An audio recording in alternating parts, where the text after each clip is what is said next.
In particular, it protects the activities of members of parliament who are engaged in holding the government to account, who are engaged in conducting inquiries, as indeed Senator Conroy has been for many months as a senator, as a member of a Senate committee inquiring into the mismanagement of the NBN by the current Prime Minister, Mr Turnbull, when he was the Communications Minister. Those extraordinary events are not completed. The claim for parliamentary privilege has resulted in the documents being sealed, and that claim will be resolved by parliamentary processes which are to come in coming weeks. But there's a more serious matter underlying this. Not only has this both raids occurred during an election campaign, they are in response to, or as we've learned again from Commissioner Colvin this morning, an investigation commenced at the behest of a government agency, NBN Co. What we need to know is, what did the Prime Minister or his ministers or their staff have to do with the commencement of this investigation, and what do they know about that? Have the Prime Minister or his ministers or their staff had conversations with executives of NBN Co, a government agency, I'd stress again, about the conduct of this investigation?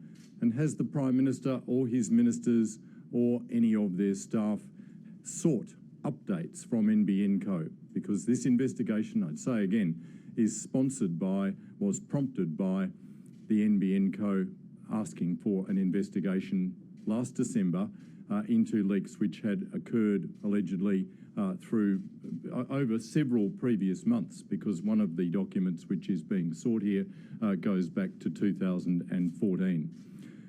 I'd mention also that not only are there concerns about the way in which this government agency has acted, and concerns about what involvement there is of the Prime Minister or ministers or their staff with the NBN Co, it's now become apparent that this search warrant process is directed not merely at opposition front benchers and their staff, but directed also at the media.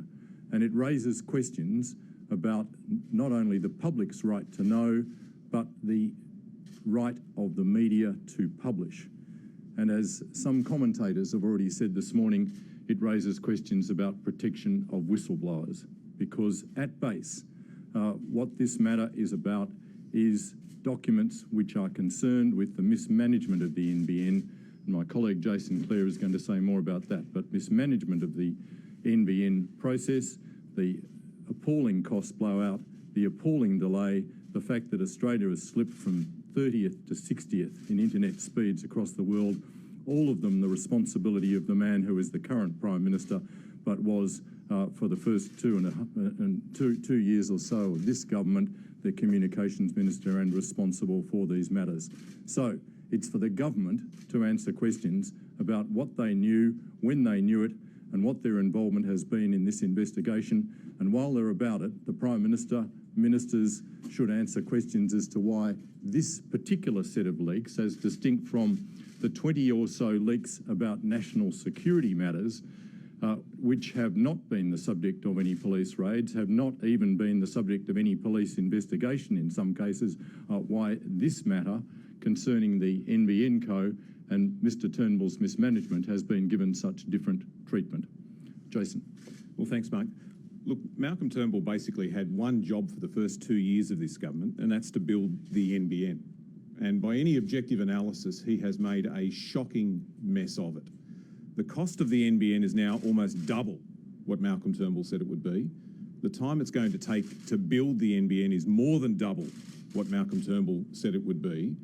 And Australian internet speeds are double what we went from 30th in the world to 60th in the world over the last 3 years. So we've doubled in the rankings.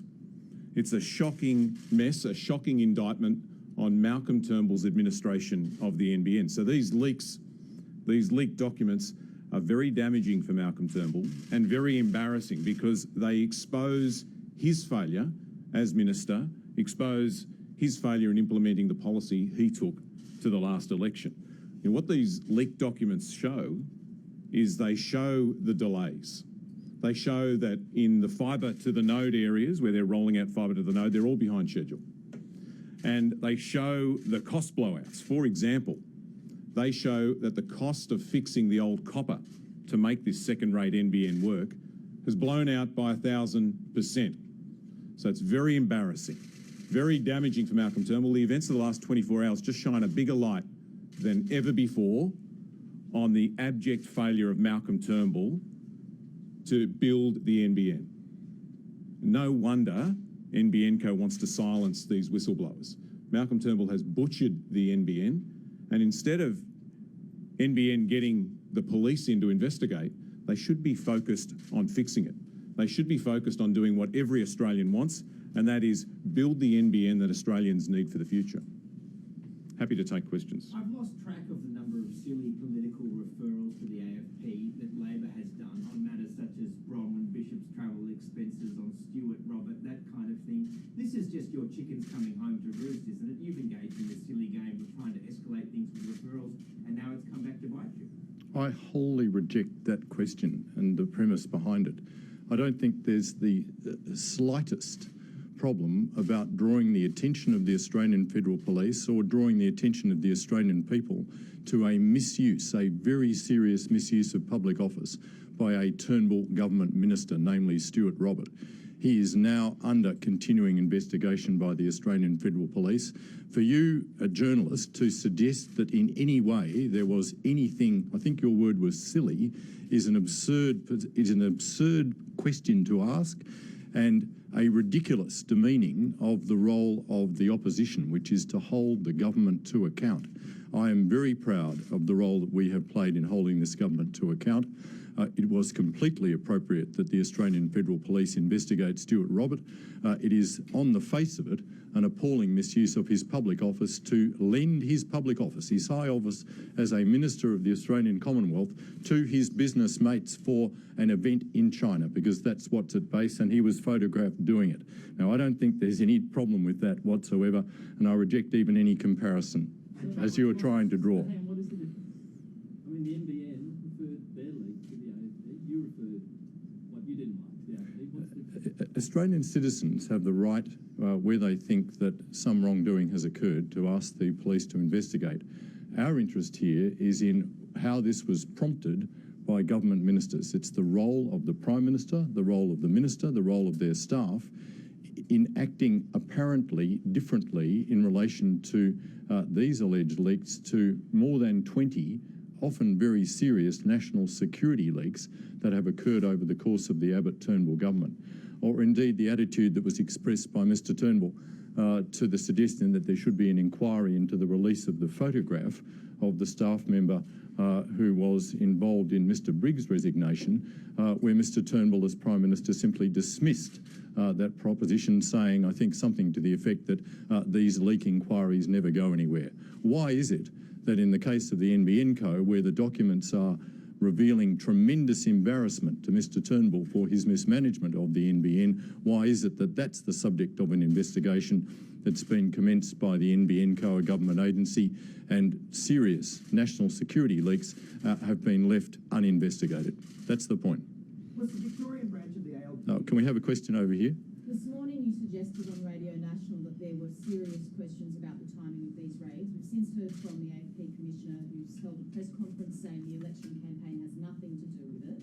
And he says it's just the progress of the investigation. Do you still dispute that?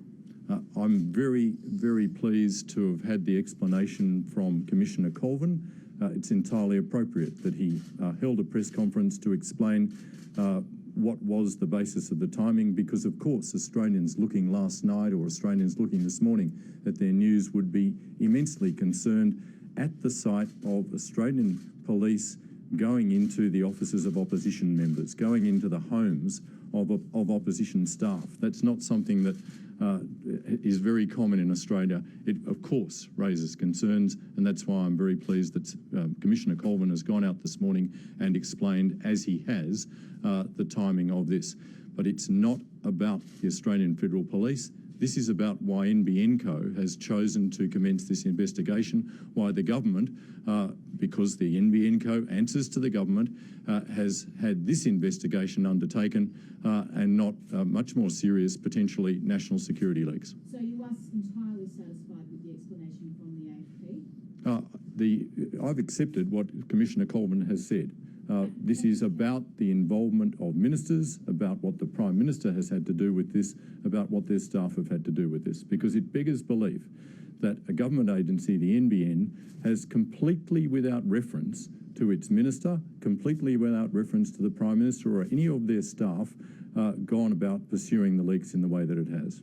So talking, just following on from that, you're talking about the independence of the NBN Co. Well, the NBN Co is not independent. It's a very straightforward matter. It's a government-owned enterprise. So you were alleging that there was direct interference from These are questions for the government to answer, and it's not a matter of interference. The NBN Co answers to the government. It is wholly owned by the government. It is a government-owned enterprise. But you're not alleging it happened. I'm asking the question, and the government should be answering these questions. So you don't mind that they did these raids during election campaign? You've withdrawn that criticism? I think it's concerning that these raids occurred. It is unprecedented, as I said last night, and that's because I have a concern, just as Commissioner Colvin has a concern about confidence of Australians, of all Australians, in our police forces, in our security agencies. It's absolutely vital that everybody understands that police forces do not act in a politically motivated manner.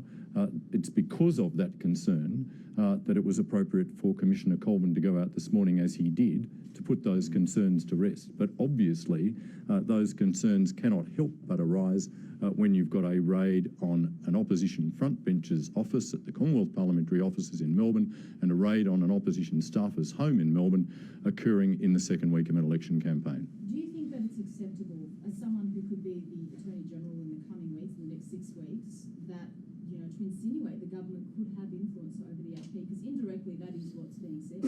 That's not what's being said. As has been said by Commissioner Colvin this morning, the investigation being conducted by the Australian Federal Police is being conducted because the NBN Co asked for it to be conducted. Our question is as to what were the conversations between the Prime Minister, between ministers, between staff of the Prime Minister and ministers and NBN Co that prompted this investigation, and on an ongoing basis, what did they know about this investigation? Was the Victorian ALP concerned about press freedom when they sought the prosecution of journalists from the Age newspaper for exposing its use of databases?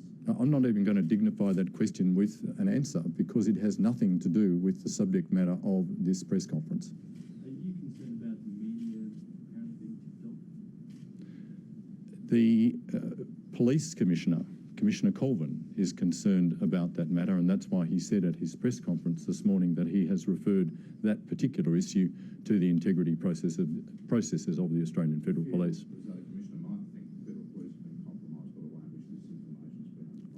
It's very unusual for the Australian Federal Police Commissioner, not a Deputy Commissioner, not an Assistant Commissioner, but the Commissioner himself, to hold a press conference about an ongoing investigation.